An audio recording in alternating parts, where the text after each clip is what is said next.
Muita gente começa uma obra com planta arquitetônica aprovada, um orçamento prévio daquilo que precisa e um sonho de que tudo aconteça corretamente bem. Apesar de tudo isso, quando se começa a obra é que notam ali os pequenos problemas e dificuldades que podem aparecer no dia a dia. Afinal, onde é que passa o esgoto? Esse quadro elétrico de fato vai suportar toda a carga elétrica ou a chavinha vai cair quando eu ligar o chuveiro? E aonde é que entra o ar-condicionado mesmo? Pois é, quando essas perguntas chegam durante a execução da obra, isso pode ser um problema. E é sobre isso que a gente vai falar nesse vídeo. Quase sempre esse tipo de resposta chega também com uma bagagem de preço um tanto mais cara do que aquilo que foi proposto. E hoje a gente vai mostrar para vocês quais os projetos que você precisa de forma executiva antes de começar a sua obra, mas que você de alguma forma achou que não precisava, pois já tinha o projeto arquitetônico.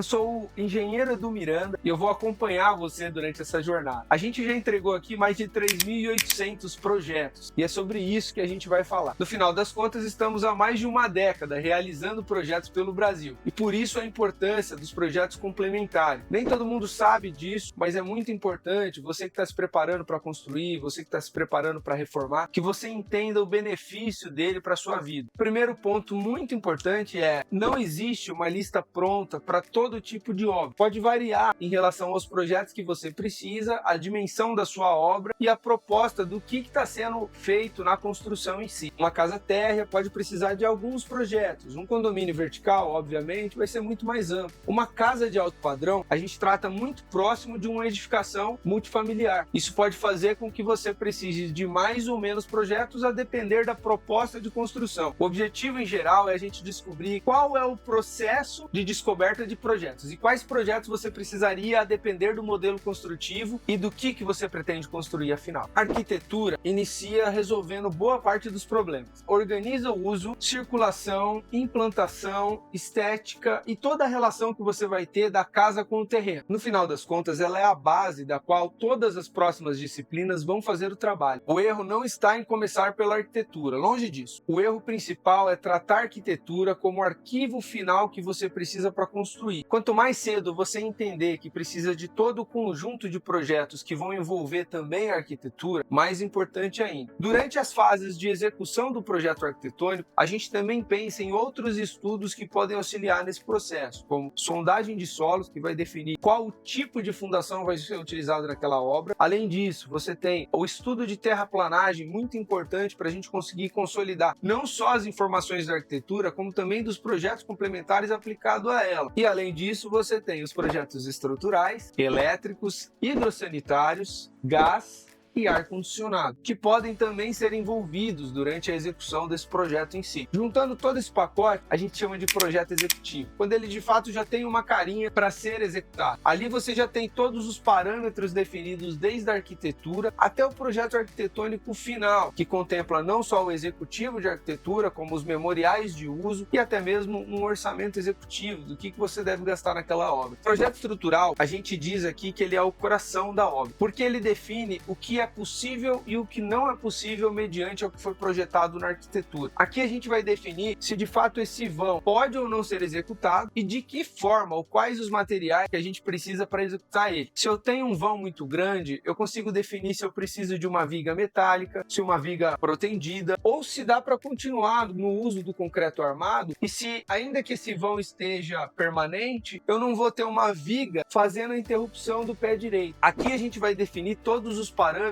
se existe ou não possibilidade de manter essa arquitetura que está sendo realizada. Nele, vamos definir aqui pilares, vigas, fundações e outros elementos estruturais que fazem parte dessa casa. Não menos importante, um elemento também definido dentro do projeto estrutural é o elemento de muros de arrimo ou contenção. Esse elemento cada vez mais está sendo visto como importante durante o processo. Há 10 anos atrás, ele não era tão contemplado, só que hoje a gente já entendeu a necessidade dele, porque isso acarreta acarreta em uma mudança substancial financeira. Eu tenho muros de arrimo que podem custar de 30 a 150 mil reais em residências. Ou seja, esse fator ele precisa ser levado em conta. Muitas das vezes, o pessoal, durante a compra do terreno, já consegue trocar ideia com o arquiteto e trazer otimizações com relação ao muro de contenção. Esse também é um processo que cada vez mais tem tomado corpo durante essa etapa de iniciação de construção. Só para a gente finalizar, o projeto estrutural define a concepção arquitetônica se de fato está ou não coerente com aquilo que a gente tem de possibilidade. Aqui a gente já deixa definido, né, e completamente pronto, questões de escadaria, se é possível ou não atender a questão arquitetônica, porque a gente pode ter mudança ou não de pé direito durante esse processo. As questões de esquadrias, se são ou não possíveis realizarem aquilo que foi proposto pela arquitetura. As espessuras de laje, questões de cobertura, contenções, como já falado, e tudo aquilo que a gente precisa para passagem de instalações também. Então, com terreno, topografia e terraplanagem definido, juntamente da estrutura, agora a gente tem uma cara legal sobre aquilo que foi proposto na arquitetura. De fato, pode ser realizado. Se essas informações também são mudadas mais para frente, a gente fica a ver navios no meio desse processo. Isso faz com que a gente precise, muitas das vezes, fazer alguma alteração no projeto. E isso, além do tempo despendido ser muito grande, custa dinheiro. Isso eu estou falando de etapas mudadas ainda no projeto. Se de repente uma mudança chega até a obra, aí ela custa muito mais caro e muito mais tempo. Porque o meu custo vai ser muitas das vezes demolir algo que está pronto ou alterar. Se a gente estiver falando em uma alteração grande de estrutura, a gente está falando em reforço estrutural. E lembre-se disso, você não quer pagar por um reforço estrutural durante uma fase de execução de obra. Projeto elétrico e sistemas. O projeto elétrico, ele define todas as cargas que você vai utilizar aqui nessa casa, nesse empreendimento em geral. Ele define quais são os circuitos, as proteções para todo esse sistema, quadros, aonde serão os quadros, quais os pontos elétricos e toda a infraestrutura para isso. Quem nunca teve dificuldade de passar aquele fio naquela tubulação antiga que ficou ali disponível, mas que não tem espaço hábil para isso? A gente resolve esse tipo de problema ainda em projeto, que o projetista elétrico vai pensar na forma de uso do empreendimento, ou seja, qual a melhor forma de eu contribuir com essa estrutura, pensando naquelas pessoas que vão utilizar. Então, aqui vivem ou vão viver 2, 4, 6 pessoas. É uma família que gosta de organizar festas e reuniões. Tudo isso faz diferença do uso do dia a dia. Esse cliente, ele pensa em instalar um serviço de carregamento para carro elétrico. Eu quero deixar uma infra pensada para todo o sistema de internet. Essa família trabalha em home office. Tudo isso faz diferença e faz com que a gente pense na utilização do imóvel. Dependendo do tipo de obra, entram também os sistemas de SPDA, ou seja, sistemas de proteção contra descargas atmosféricas, o famoso para-raio, telecomunicações, câmera, CFTV e até mesmo a famosa automação. Quem nunca quis automatizar algum sistema da casa com a casa pronta e já viu o quanto isso pode ser caro e custoso durante o processo? Porque exige a gente ter que refazer boa parte das tubulações, das fiações ou até mesmo de todas as interligações. Ah, não, mas hoje eu consigo colocar um sistema Wi-Fi. Ele ainda não é o melhor, ele não responde a tudo isso. O melhor sistema é sempre o sistema que foi pensado anterior, ou seja, no projeto. A tomada não é somente um símbolo na parede. Cada ponto faz parte de um sistema pensado, definido e protegido acima de tudo isso. Projeto hidrossanitário. Esse é famoso, principalmente para quem tem problema de vazamento. Ele organiza toda a parte de água fria, água quente, esgoto, ventilação e águas pluviais. Além disso, ele contempla também a parte de reservatório, bombeamento, quando aplicado também, reuso de todo esse sistema. Tudo isso é pensado pelo projetista hidráulico. Eu que já fiz manutenção de obra durante mais de 10 anos, sei o quanto isso pode ser custoso. E além de ser custoso operacionalmente, é estressante. Para aquele que tem problema na casa, sempre envolve um quebra-quebra. E ninguém quer passar por isso. Esse projeto, tão importante quanto os outros, ele precisa considerar toda a parte do estrutural, do arquitetônico, dos níveis definidos também em arquitetura e do projeto elétrico. Em muitos dos casos, ele também precisa acompanhar o paisagismo e o projeto de piscina. Para serem calculadas as tubulações, a gente precisa de espaço, de declividade, acesso para manutenção e caminho até o destino correto. Há um tempo atrás até viralizou alguns vídeos mostrando uma casa de bombas de uma mansão por aí. E é basicamente isso que foi pensado. A casa de bombas que mostra no vídeo, ela foi pensada para que uma pessoa possa entrar e dar a devida manutenção. Gente, a manutenção, ela existe independente da gente querer ou não, ela vai existir. Então, basta a gente pensar em como ela deve ser feita e no fluxo que ela deve ser feita. Por isso, o projeto hidráulico também contempla isso. Vamos pensar em espaços que sejam removíveis para que um sistema de manutenção de fato funcione. Esse projeto evita também algumas coisas muito comuns em residências antigas, como mau cheiro, baixa pressão da água de chuveiro, ou seja,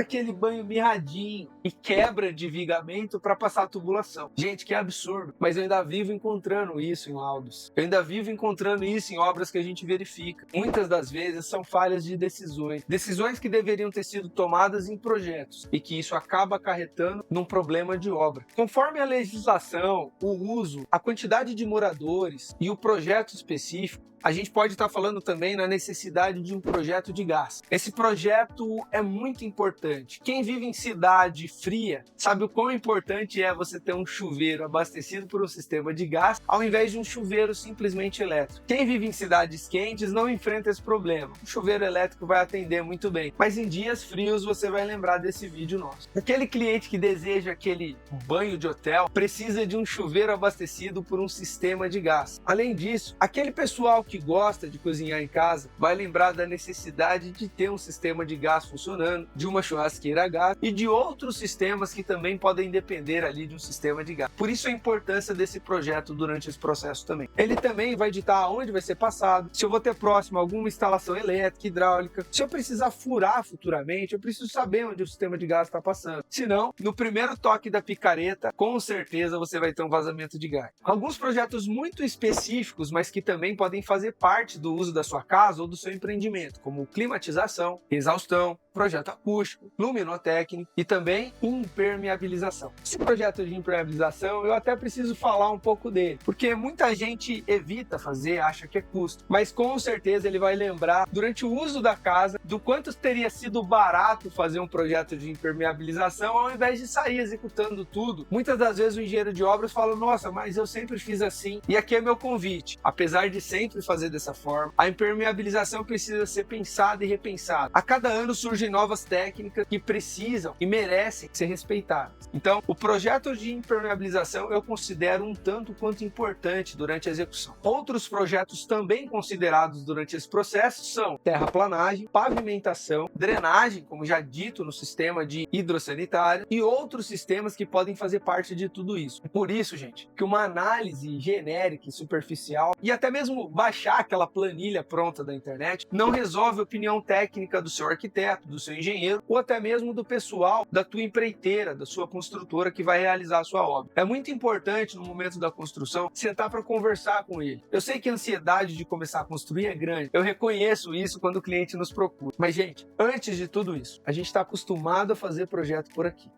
Pensa juntamente com os profissionais que estão realizando o seu projeto, quais as próximas necessidades, antes de assentar o primeiro tijolo. Não esquece de curtir, encaminhar esse vídeo para aquele seu colega que está pensando em construir. Ou aquele que construiu e teve problema, para que ele entenda todo o processo que deveria ter sido realizado até então. No fim das contas, ter todos esses projetos não significa ainda que eles já estão prontos para execução. Depois de todos os projetos contratados, eu preciso achar um coordenador para tudo isso, um responsável pela compatibilização dos projetos. Esse profissional vai acabar envolvendo todas as matérias e fazendo a conexão entre todas elas, fazendo com que um cano passe longe do sistema elétrico, que vai passar longe da estrutura ou que vai ser pensado para passar dentro da estrutura, e que tudo isso não vai afetar o visual da arquitetura. Aqui, esse pessoal, juntamente do projetista hidráulico, define onde vão ser os shafts, quais as necessidades de se criarem shafts de manutenção. Compatibilizar tudo isso é verificar se a estrutura, a arquitetura, se o sistema de exaustão, as instalações estão todos conversando entre si. E isso é fundamental para que o projeto seja bem executado na obra. Quando essa análise ocorre em BIM,